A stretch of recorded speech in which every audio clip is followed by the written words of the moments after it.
निर्यात बंदी उठवल्यावरही कांद्याचा वांदा सुरूच। कांद्याचे 400 कंटेनर्स जेएनपीटी बंदरात पडून। पुण्यामध्ये महायुतीची महत्त्वाची बैठक। लोकसभेच्या मतदानाच्या दृष्टीने होणार खलबतं।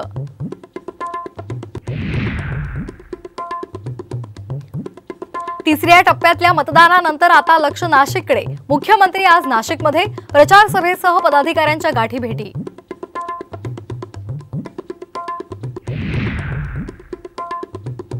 महाराष्ट्रात तिसऱ्या टप्प्यात 54% मतदान। कोल्हापुरात सर्वाधिक 63% तर बारामती मतदारसंघात सर्वात कमी 47% मतदान।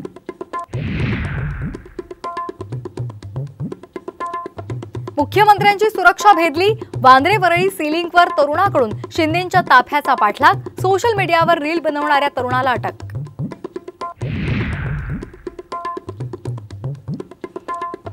शोरमा खाताना रहा सावधान। मुंबईमध्ये 19 वर्षांच्या तरुणाचा मृत्यू।